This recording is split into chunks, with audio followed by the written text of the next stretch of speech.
Hello, this is Joe Peters from MomFit with Joe Peters. Welcome to the Spanglish World Network and third network of Single TV channels 250 and 251. Please remember to download both the Single TV app on the respective app stores on iOS and Android devices. While you are downloading, make sure that you rate and leave a comment for us. The app is free. Single TV is also available on Google Chromecast, Amazon Fire, and Fire TV Stick, Roku and Roku Stick. Also on all smartphone TVs from 2016 forward. Now, today we are having a nugget and a great pleasure. We have been talking about something that all us moms wondering, especially new moms, and that is when we are entering motherhood, when we are learning how to be mom, we have a bunch of people giving us opinions and telling us advice and telling us what to do and how to do it. So it is my pleasure to welcome my dear friend, Georgia Vanderville. Georgia is a very successful entrepreneur. She having her own business for the last 20 years, seven-figure business every year. She's also the mom of two beautiful kids. And she is one of those people that had the biggest heart. And because of that heart, she's been able to actually open so many doors. She's a two times best-selling author, and her mission in life is helping others to actually find their center through meditation and through inner work. And she's here today as my guest to talk about that noise of you as a mom, what you can do with that, and how you can actually don't get confused. So, Georgia, thank you so much for joining us, for being here with us. And let's start. Let's gonna start with a little bit of your story, and we will go from there. Wonderful. Hi, Joanna. It's wonderful to be here. Thank you. Let's see. Um, I feel like you kind of shared the story because you're so awesome at it. Let's see. Um, where would you like me to start? Would you? I would like to, well, we were talking about this, and I will think that it was going to add a lot of value on what you were saying around how the information and the noise can be loud for moms, and how that can confuse them, and how they can actually filter that into trusting their own self. Why you don't talk to us a little bit about that? That sounds wonderful. One of the things is that I feel to be able to understand and recognize those moments, we kind of have to go back to when those moments did happen. So for me, uh, we have a lot of different things that happen in our lives, and we have a lot of different times when people are asking us to do certain things, or people believe that what they think and what they feel is correct. And we always say things from our own experiences because we know that we've been able to survive by carrying on the way that we did things in the past. So we'd like to share those and pass those on to others. We had when I was, so my children, my two boys, they are now 10 and 11. And I'm very glad that they've survived this far because at certain times I didn't think that they were going to. But really, I think recognizing that other people's opinions and ideas were changing the direction that I felt that my children should go in was when, specifically with nursing, actually. Nursing was one of the hardest things for us because I felt that it was one of the most important things to do.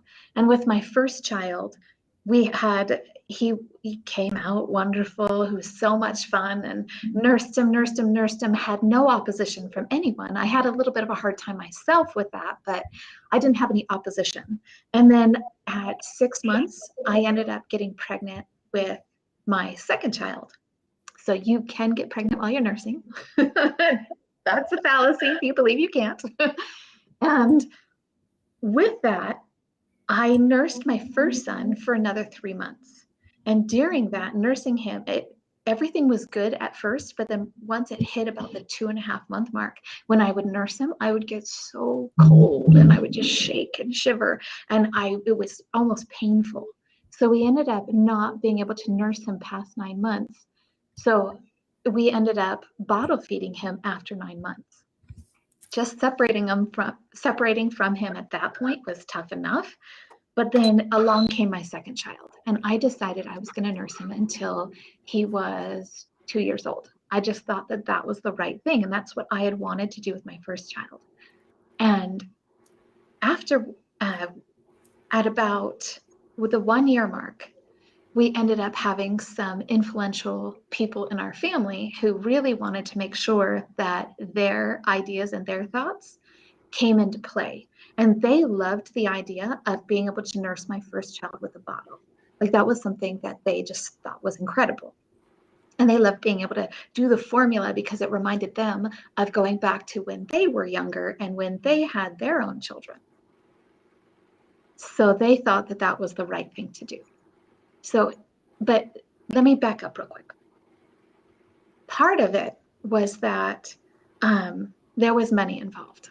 So when there's money involved, there's always a little bit of control. And what had happened was we were told, there is this website. You can go to this website and you can order anything off of this website that you want for babies. We're like, oh, that's amazing. It's hooked up to our credit card. You're welcome to do it. So we said, okay, that's cool. And they said, make sure that you buy all of your diapers on here specifically. It was more really about diapers than anything. So then we could order all the diapers and all the wipes that we needed.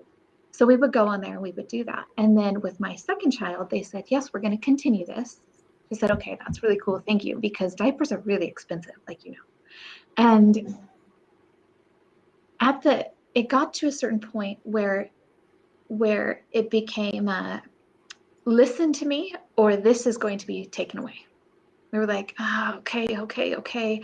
And about the 1 year mark, I started to get this continued influence of nursing your child past 9 months is unnecessary. It's already been a year. You need to stop this. You have to wean the baby. The baby is so attached to you. You have to get rid of this child. You have to separate the child from you. We're like, we don't want to do that. We don't want to do that. And we fought it for about another 4 or 5 months or so. And finally, it ended up becoming a thing where it was causing so much contention that instead of going to the people and saying, hey, look, I understand that this is what you feel you want, but I feel that this is the right thing, we ended up stopping nursing our child against my better judgment. And I let somebody else's influence change and kind of almost destroy this relationship that I had with my child. And it was really, really painful. And because of that whole thing, they felt like they had to fight to force their opinion on me. So then they became more dominant and quite aggressive. And I felt like I didn't have a voice. So I became kind of almost sheepish. And I was unable to say, hey, wait a second. But if I had recognized that that was what was happening, I could have gone and said, you know what? No, I love you, but no, this is what's going to happen. And then everything would have carried forward just fine. And if it hadn't have, if they had said, well, we're not going to hang out with you ever again because you're nursing your child, well, then I would have said, okay. But I still would have had that relationship with my child, but I didn't recognize that that was even an option. So I had to first recognize that that was an option before I could do anything. And yeah, I did end up losing that relationship with my child for a bit. And I feel like he needed more nutrients than a bottle could give him.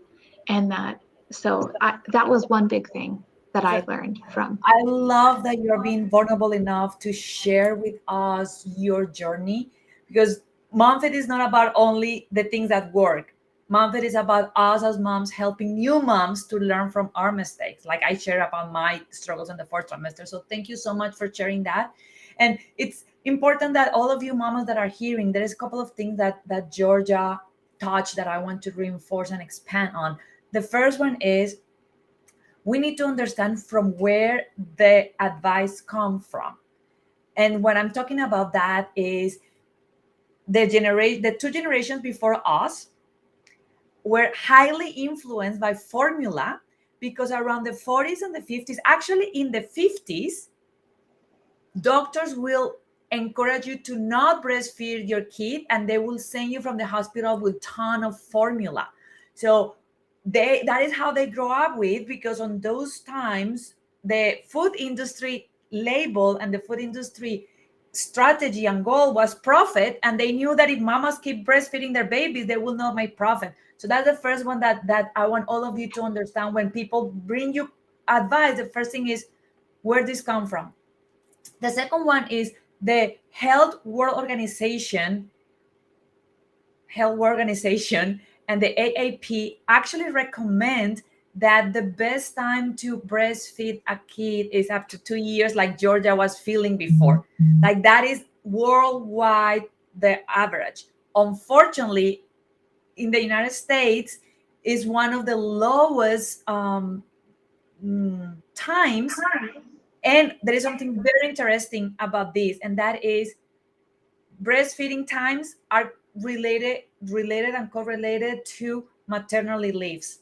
So countries that had lower maternal leaves had lower breastfeeding, and they push more into formula because they want their people back into The the, workforce. the business to profit. That's the second one. The third one, and then I want to be very clear that I love doctors, that my baby had a doctor, Georgia's kids had doctors. We are not anti-doctors, but I'm also all about you understanding the truth and who is in your team. In average, a pediatrician spend only 4 hours learning about sleep, and less than 10 hours learning about breastfeeding. So even if the advice don't come from family, like G is telling, but even if it come from your pediatrician, it's good that you have those tools, mama, to actually say, okay, wait a second. Are you giving me this advice from where? Like, because that is, Georgia says something very powerful, and that is, sometimes we as moms think that because other mom had their babies and their babies are big, they know better than us. And the reality is, what is so fascinating, what Georgia is saying, is how we can start recognizing that is their opinion, and that their opinion is not absolute, is not science, and that their opinion is getting in between us and our intuition and what we think is best for our child. So G, let's gonna go a little bit more on that, and after that traumatic experience, how you heal from that, and then how you start paying more attention to that influence and start actually being able to notice that and say, yeah, this is your opinion, but what I feel for my child best is this. The How did I heal from that? I healed from that by recognizing that it happened and making a decision, although it took me several years to actually recognize that. And I did it through a lot of meditation, to be perfectly honest with you, because I had to do a lot of soul searching and figure out why I was frustrated with the different events that had happened. And I had to figure out um, how I could recreate that strong relationship with my child that I had wanted and I wasn't feeling like I was getting. And so through meditation, I just recognized that I needed to spend more time with my son. And so I started creating these times where it would just be us. And so we did it more through time as opposed to, um, I have to apologize. If you can hear beeping in the background, my kids are actually waking up right now. So I can hear their alarm going off. That is the Um, mom thing reality. We are moms, it's we have kids, we have babies. Don't worry about it. well, so it was basically just recognizing that I needed to build a strong relationship with my son. So starting to come with that, build this relationship with him and give the time and the energy and the effort that he needed as a person. And then on top of it as well, one of the big things that happened was we had all gone as a family out to eat with the influential people that we were talking about. And there was 6 of us, so my 4 and those 2. And we were sitting at dinner, and I watched one of the adults be incredibly mean to my child. And I recognized, and I watched him see the looks on their faces, and actually I could watch it in his mind just compute and create this memory for him of how to disrespect other people. And at that point, that was when I said, wait a second, enough is enough. I'd had enough. And that was, I think, the key moment when I recognized that things were not happening like a healthy relationship should happen. So then I was able to take a step back and say no. And I, at that point too, that was really the point where I started to find my voice, was at that dinner, because we left the dinner and I realized that I hadn't said anything to them about it. I had taken my son for a walk so we could spend time together. But then instead of sitting there and saying, hey, wait a second, I see what just happened, you need to respect my child, I let them continue with their negativity and we left. So I created just this bad habit, a bad loop. And once I could recognize that, then in the future, when there was anything, I could say, you know what, I'm sorry, but this is not what we're going to, and I could address the issue right then and there, politely and kindly. But then once I started to address the issue, it stopped happening. And that was when I realized as well that if I had gone back to being when my son was a year old, I could have said, no, I'm going to continue to nurse him, but thanks for your opinion. But that was when I recognized it.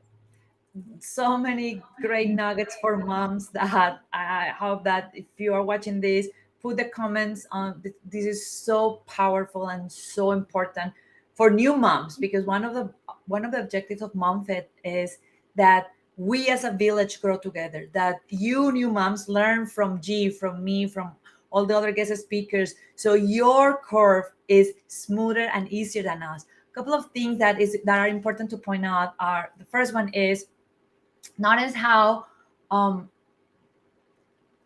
it's interesting how you felt that need to have a stronger connection with your second baby, even when you breastfeed your first child even less. But I think it is interesting how it was because the second time was somebody external making you have the choice, versus the first time was your body and the new baby. So the flow, even when was less time, the flow was different and you didn't felt that somebody taking away from you. And the second one is, how old was your baby when that happened in the restaurant, in that dinner? At that point, he was about 6 years old. Okay. So I hate to say it took me that long, but it really did. Honestly, if I'm being truthful, it really did take me a long time to recognize. And that is exactly what I want, the point that I want to have, and that is that we get into this mindset that as soon as we push our baby out to the world, we know all the answers as a mom, that we know how to be moms, we know how to do motherhood. And the beautiful thing about what G's sharing is, it was a traumatic event that she learned and took her 5 years, because her baby was 1 year when she stopped. So it took her 5 years of actually working to actually pinpoint where the issue was, and actually feeling confident enough and strong enough to step up for herself. I want to ask you a question, G, because that is very important before we go to the next part, is how big of a support system, of a team around you had when your baby was small? And do you think that that period of time will be shorter if at the time that these people start influencing you, you actually had other people in your team supporting you to say, no, breastfeeding until 2 years is amazing and is what the baby needs? Do you think that having that balance and having that people around you to support and reinforce your intuition will make a difference for you to feel different about how these people were pulling in? I do think it would have made a huge difference. So, for example, I grew up in a very religious community. So when I was growing up, my mom had tons of support. She had all of the other women that were at church with her, and this was a strong community. But then with me, it was just me, just my husband, and then we had really, honestly, we were the only two, the other two people that I'm talking about who were influential were really the only support system that was there. So would I have loved to have other moms? Yes. And I did eventually meet other moms and we created like little mom groups. But I almost felt sometimes like I didn't have anyone to talk to and that these two people had all the answers already. So it wasn't necessary for me to go and continue talking to other people. And if I did continue to talk to other people, I might be sharing too much of myself. And then if I shared too much of myself, it could be a little bit vulnerable. And there was so many different bits of traffic coming in that I just didn't want to create a collision. So I really only got support from these two people. And I felt like I was supposed to respect them, especially because of the money factor. And that is something so important, and it's one of the reasons why we create the MomFit village, because one of the things that happen is we get that G was saying so beautiful, we get that sometimes even shame and guilt of saying like, oh, if I share that I'm struggling, if I share that I'm having this problem, then that will mean that I'm a bad mom or that I don't have the answer that I should have. And that is what society is putting us. And one of the things that I keep sharing all over is, and I know Jean knows this, when I was in Africa with one of the oldest lineage of humanity, the Hadza tribe, you were not able to find out which mom belonged to which baby. And I think we talked about this last episode. And it's the same concept that G's mom had. We as females are not supposed to do this alone. We are not supposed to give birth and raise a child by ourselves. I know society is being putting that label as we need to be proud because I did it by myself. That is not how we are supposed to do it. That actually create a lot of trauma, a lot of pain, a lot of guilt, and a lot of regrets long term. So it's matter of us getting into that part of having the right support team. That is why it's so important when we are getting pregnant, when we are in the in the fourth trimester, to make sure that we have that team around us that is aligned with our values, with our goals as a moms, with our dreams as a moms. So when these storms come in, we have that, almost I call it like a board of directors. We have that board of directors and advisors that are there holding our hand, hugging us, saying, Mama, you got this. Let's gonna see this. Let's gonna see this. Let's gonna see this. So thank you so much for that, G. I have a question for you. Go ahead. I think real quick, because you had said that we need a board of directors, and I do actually really agree with that. I think that that's an incredible idea. And I really like the concept. I haven't heard of it like that before, so I really, really like that. Like how you said that. One of the things is just making sure that your board of directors represents what you want. And I think that that's key, because I did sort of have a really small board of directors. It might have just been two people, but they didn't represent what I wanted, but I didn't recognize that. And that is such a great point. That is one of the reasons why when I'm working with my moms in my groups, I tell them a couple of things. I talk about the board of directors as everybody that support you, starting from your midwife, your OGB, your pediatrician, your doula, your MomFit coach, whoever is supporting you. The first thing that I tell my mamas is do an interview like if you were going to hire them. Why? Because it's important that what you were saying, that your board of directors is aligned. Imagine if you're thinking like motherhood is not a sprint. Motherhood is a marathon. Motherhood is a marathon of 20 years. Imagine how painful it will be for you to run a marathon for 20 years with the wrong gear. And imagine for the ones that are being thinking in business or are mompreneurs, imagine how hard it will be for you to run a business for 20 years when your goals and your values are different than your board of director values. That will be unbearable. So it's not only having a board of directors, but having a board of directors that fits the kind of mom that you want to be, the kind of mom that you are dreaming to be, the kind of mom that you wish you had sometime, because you didn't have. That is my case with my baby. I'm saying like the mom that I am is the mom that I wish I had and I didn't. And is that it was important to have, like you said, make sure that every person in that board of directors is aligned with what you have. That doesn't mean that they agree with you all the time, because that is something that as a coach I always say, I'm going to be the coach that you need, not the coach that you want. And there is a big difference there. It's different. We can be aligned on the same values and the same goals, and still being able to be different, and being able to actually have somebody in your board of directors that call you out when you need it, that bring you back into center, that say, okay, time out, it's time to review this. So thank you for that. I really love how you say that. Is so important. The next thing that I want, because I want the moms to have some tools, because one of the most common things that I hear from my moms when I work with them is very hard, because we all are kinda, majority of us are people pleasers. We don't want to get confrontation. We don't want to make people feel bad. We don't want to hurt feelings, especially when they are close family or close friends, because we love them. So in those points, plus we are sleep deprived, plus we are exhausted, plus we are so busy with our babies. So ends being a lot of times we struggle with, like you were saying, politely but firmly putting our boundaries and say, hey, thank you, but this is what I'm doing. So why you don't talk with us a little bit about that? Like, what were the words that you use? Give us a couple of examples. Give us even some inspiration about if any of these mamas are having something like happened to you right now with breastfeeding, with sleeping with their baby, with diapers, with whatever it is. Tell us a couple of tips on how they can not only recognize it, but also how they can approach those people in a respectful way, with what kind of wording, what kind of strategies. Well, how to recognize it?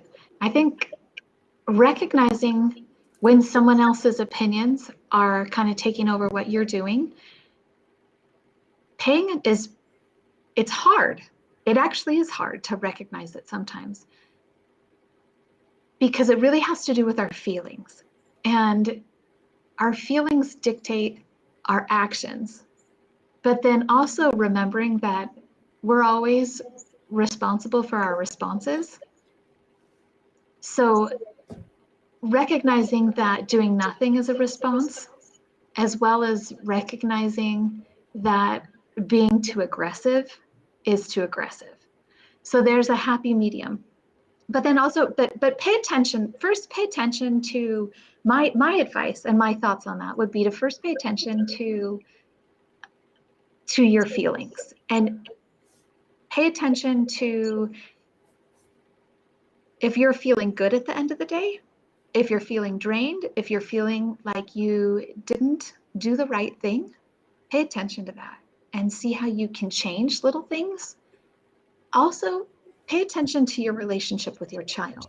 Is it enhancing? Is it depleting? What is actually happening between you and your child? And then you can start to recognize, wait a second, I didn't like that. I didn't appreciate that. And once you can recognize that relationship between you and your child, because that's more important than your relationship with those other two people, you know what I mean? And your relationship with your child is also more important than that child's relationship with the other two people. And I think that that is really key, especially when you are that child's first line of influence.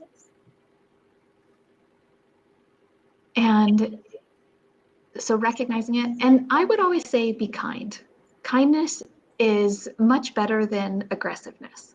So in being able to say simply, I really didn't like that. And I know it's hard, but maybe practicing it. Oh. Okay. Maybe practicing it and practicing it. You know, I'm going to show you this right now, because this is kind of the coolest thing that I've ever done with my children.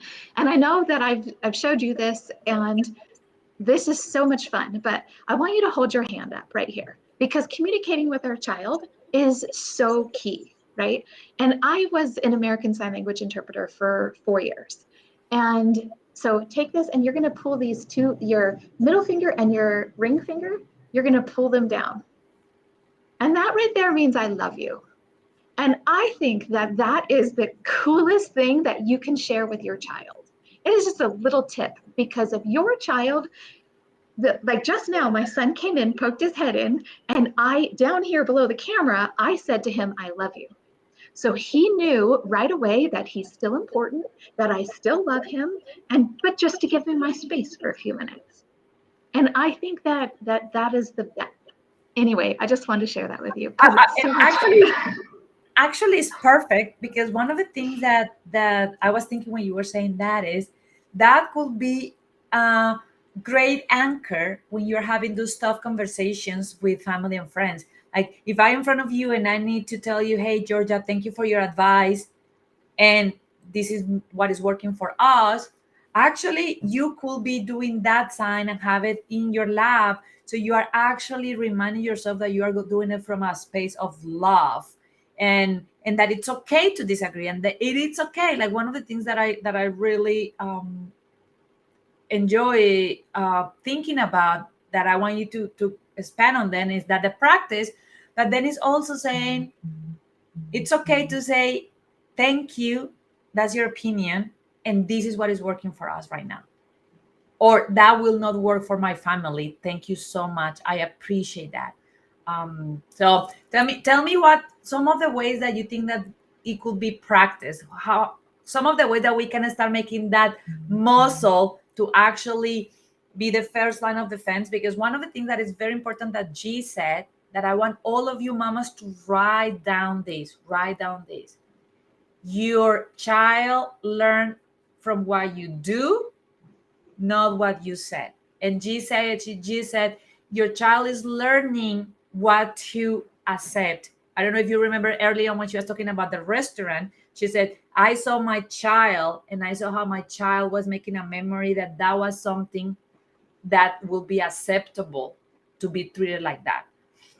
So it is very powerful, mommies. I know that this is not what you may not want to hear, but as a mom, you have twice the responsibility, because it's not only the responsibility for yourself, but every time that you take action, every time that you respect your boundaries, every time that you allow others to cross the boundaries, or every time that you hold your boundaries and don't let people break them, you are not only being honoring to yourself, you are actually teaching your children that it is okay to have boundaries, that it is okay to have limits, that it is okay to speak up for what we want.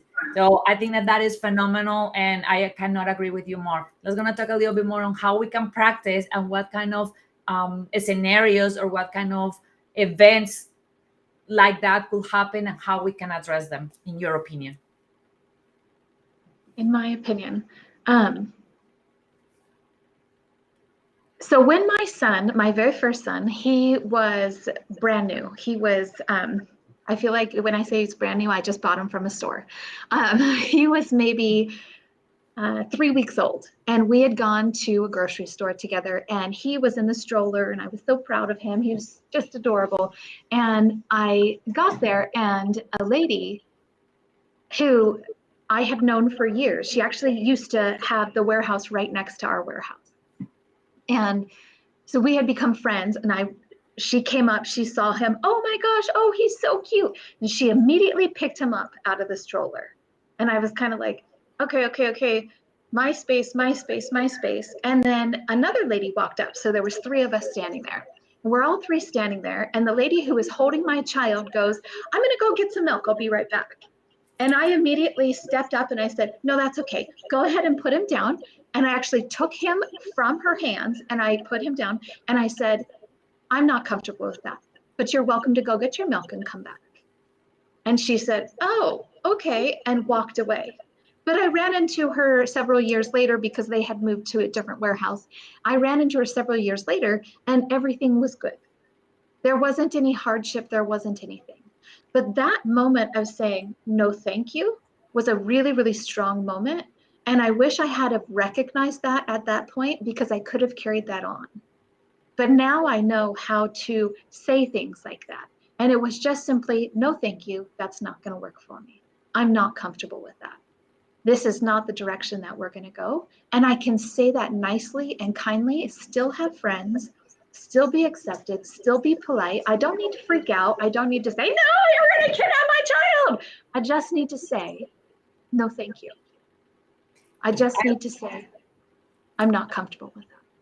I love those four. Let's gonna repeat them. No, thank you. That is not going to work for us. I'm not comfortable with that. And this is not going to work for us.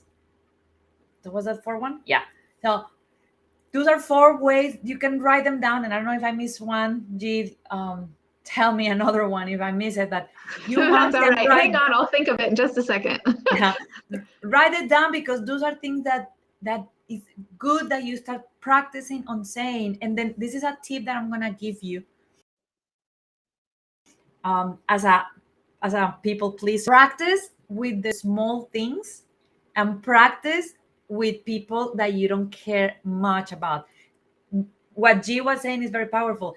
It was very easy for her to speak up and use her voice and say no, stop with this person, because she was not very close to her, was not her friend, her close friend, was not her family. As closer people are to us, as more challenging is for us emotionally to leave our boundaries up. So if you are struggling with that and you are not comfortable with things like that, start practicing with people, with the strangers. Start practicing with people that you know but are not close to you. So you can say, no, thank you. That is not going to work for us. I'm not comfortable with that. And as more you practice with them, as easier it's going to be to do it with your own family, with your own friends. Make sense? One other thing I feel is that having a conversation with the people, for me, sometimes confrontation can be a little bit much for me personally. So, what I have found is a thing that will work for me is if I have a situation that I'm feeling, I can go to those people and I can say, I can tell them a story that relates to what I want to happen, and I can convey to them the message I'm trying to convey through someone else's story. And then when they agree with me or when they understand fully, it helps them change the way they're looking at the situation that they're trying to influence. So that's another trick too. Not a trick, but just another thing I've realized has helped. Another tip to put in context. um, One of the things that is very important on everything that we have been talking so far is, and one of the biggest mistakes, I know that I did it late, and that is why I create MomFit, to help moms to not do it. I know that G did it late, is don't wait until after the fact to start getting very clear on the kind of mom that you want to be. You need to be clear on the mom that you want to be since you are pregnant. After your baby's born, you're going to be so busy that it's going to be a lot more challenging for you to have that clarity and that vision of the mom that you want to be. So my advice is, start as early as possible thinking about seeing role models around you. What are the characteristics and the things about mothers around you, or mothers that you see that you admire, the kind of mother that you want to be, what kind of parenting style you want to follow, and why, so that as more clear you are on those things, as more strong you are going to feel, and as more empowered you are going to feel to have those conversations, to look for those analogies. I will share with you, in December, I went to visit my in-laws. And my baby is the first baby in the family. So my mother-in-law was super excited and with love, because I know that it's with love. And as I'm sure that your friend or family on the story and your story was coming from love, love doesn't mean that it's okay. And that is something that we as moms need to understand. People can come from a perspective of love, and what they are doing and saying is still is not okay for us. So she was completely in love with my baby, and she started giving me parenting advice. And then every time that we were talking about a parenting decision, she will give us her opinion and how she will do it, and what we were doing may not work. And then I was there, and it happened with a situation very similar to your example on this on the supermarket that I remember. Is I am being very cautious about COVID, so I didn't want to have my baby around a lot of people. And we had a big party that I didn't knew was going to be a big party. I thought that was going to be a small party. And then the small party become like 30 people in the house. I was really uncomfortable. But the issue came after the fact when we were talking about it. Um, some of her comments was, well, it's okay because everybody is vaccinated. And that felt very much like a violation of what I wanted, because I didn't care about everybody being vaccinated. I care about my baby not being vaccinated. So, but I did what you did. Instead of emotionally in confrontation, arguing with her, I knew that she was coming from a place of love. I stopped that night. We sleep. I calm down, and the next morning I sit down in the floor in the living room with the baby, and almost start crying and tell her, I love you, and I know that you love us, and I know that you want the best for us, and I know that I'm not a perfect mom, and I know that I'm making mistakes, and I will make a lot of mistakes just as much as you did with your baby, with my husband. And I cannot live for the next 18 years having this back and forth with every parenting decision that I make. Like, I love you. And then when I want your input and your advice, I will ask you for it because I value your input. But when I'm sharing you something that I already decide, that is the parenting style and choice that we want to make. And she realized it, she stopped, and then she said, I'm sorry that I was making it hard for you. I didn't realize. I never want to make it hard for you. I know how hard it is to be a mom. Last thing that I want is to make it harder for you, so I'm sorry. So it's another example of how even when we feel that those boundaries are being crossed, we need to stop, calm down, figure out and remember that that is coming from love. And even when it's coming from love is not okay if it doesn't feel good with us. And then from that perspective, just go back and reinforce the boundary. Well said. Beautifully said. So as your kids start growing, because as babies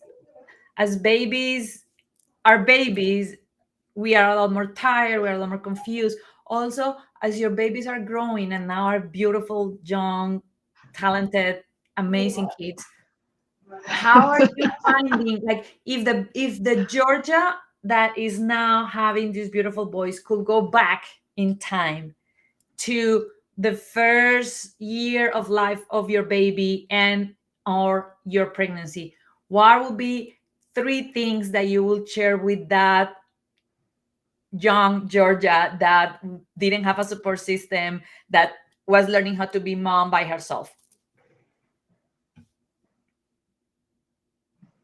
Well, the first key, the very, very, very, very, very first thing that pops in my mind is something that I heard actually from my friend Stacy, from our friend Stacy, and I wish I had have heard it a long time ago. But when something like it's not that they're being difficult, it's that they're having a difficult time.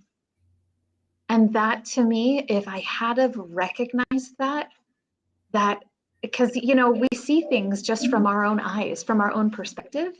But if I had have recognized that they see things from their own eyes, just like I see things from my own eyes, then I would have been able to recognize that when they were having a difficult time, it wasn't that they were being difficult. It wasn't that they were trying to ruin things for me. It's that they were struggling. And then I could have recognized that and I could have grown to support them. Before you go to the next, I want to share because I know that one from Stacey too, and Stacey is going to come and talk about gentle parenting. And that was a huge change for me because when my baby was crying the first 4 months, there was days that he would just cry and cry and cry and cry. And then my mind will be like, why you're being so difficult? Why you are giving me such a hard time? I was able to remember that and say, he is not giving me a hard time. He is having a hard time. He's having a hard time falling asleep. He's having a hard time eating. And just that, like you said, helped me so much to feel so much more compassion and love for my tiny little baby.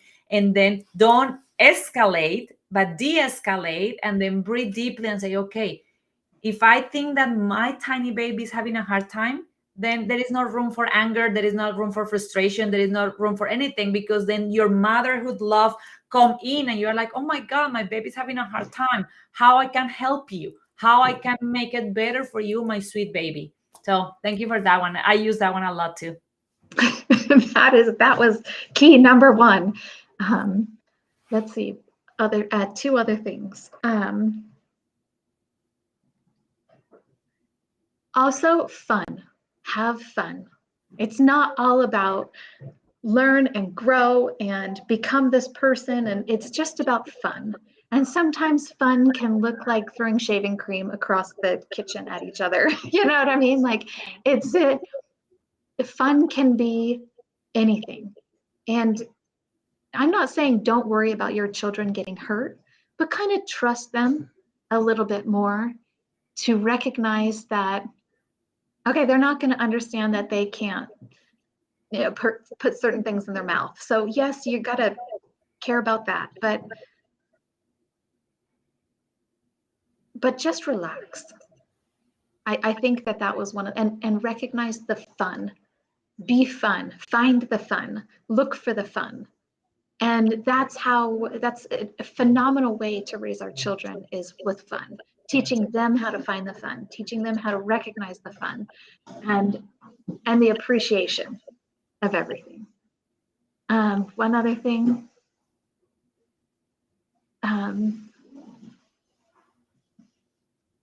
that the decision right here and now is not going to explode anything.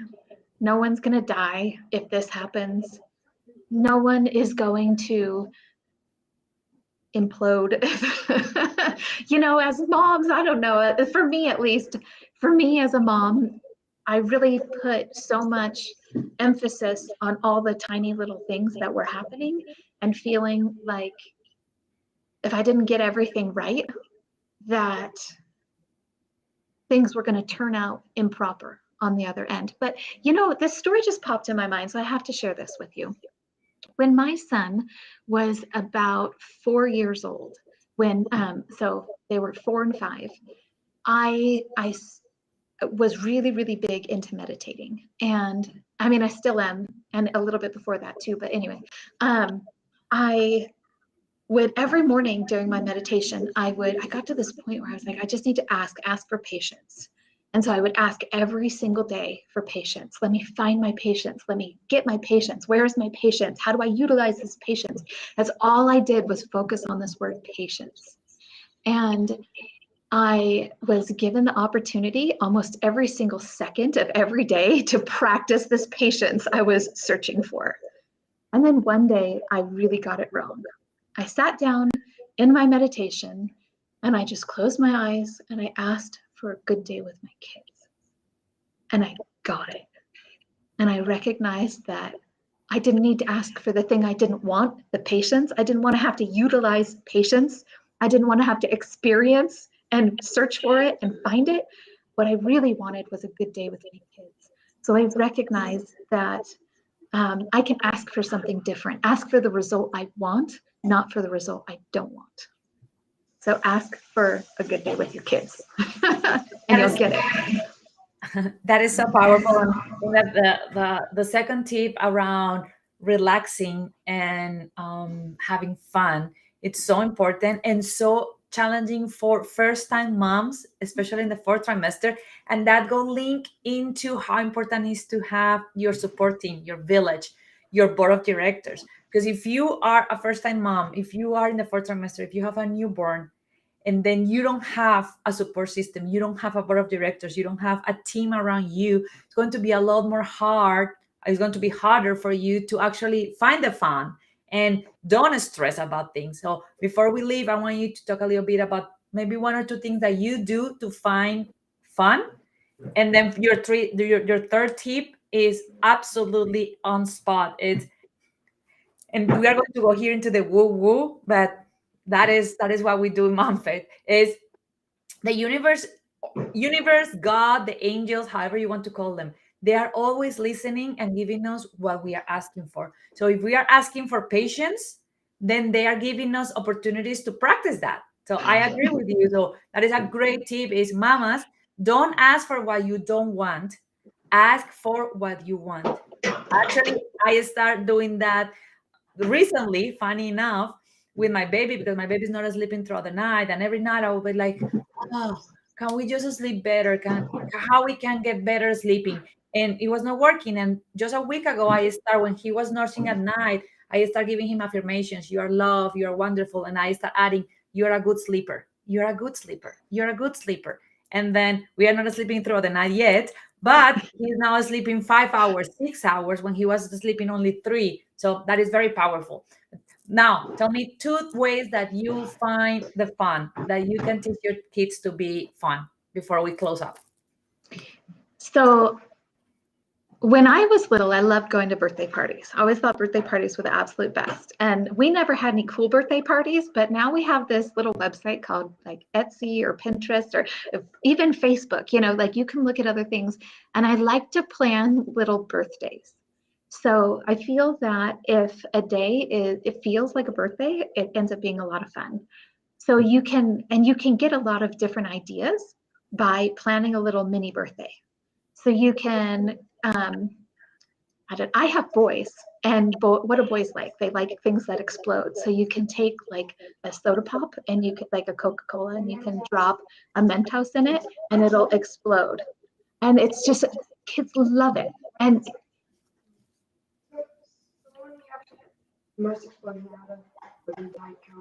oh, my son said use Diet Coke because you'll get the best explosion out of it. So, Thank you.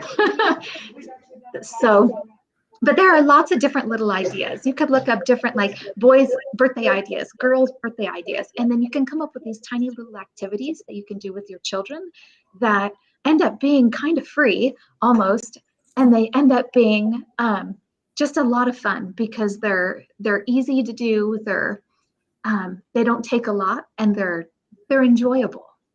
And then your children also learn from it. And also things like cooking with your kids is fun, where they get to use their hands. Anything where they get to use their hands, they love that. And making sure too that they're honored in the things that they feel like they want to do. So if somebody does want to play a video game, I do feel like honoring that space for them to be them is okay as well. I'm not saying go to video games and they should be there all the time. And there are limits. Yes, yes, yes, many, many limits. But I do think that honoring the different things that they say that they want to do helps them bring the fun in as well. Thank you so much. Uh, Time flies when we are having fun. We are getting close to the end of this episode of MomFit. And to wrap up, we have a lot of content. We have a lot of golden nuggets. The most important one, in my opinion, that we were talking about is how you as a mom can recognize when people are getting in between what you want and what you feel is right for you and your baby. And Georgia was giving us a lot of tips into how to go there and how to actually create strong boundaries and create, hi, honey, and create a strong processes to actually be truthful and be honor the most important relationship, the two most important relationships that we have in the world. The first one is the relationship with our child, and the second one is the relationship with ourselves. So, Georgia, thank you so much for sharing with us. I'm gonna put in the comments how the audience Monthly Culture can reach out to you and follow you in Instagram and Facebook. I know that you have amazing things all the time around meditation and inspiration, and you are doing such an important work. Before we leave, one last thing that you want to tell the Monfit community, the Monfit moms. One last thing. Trust that your kids are going to hang on for the ride. Trust that your kids are going to hang out for the ride. They totally are. And I will close with mine, and that is you are the perfect mom for your child, even on the days that you don't feel like it. Trust that your child is yours for a reason. and nothing that you do is going to take that away. Well, this show can also be heard on the Spanglish Radio Network. Please check out www.spanglishworld.ca for all the news and programming. Spanglish World, watch it, hear it, read it, download it, and leave it.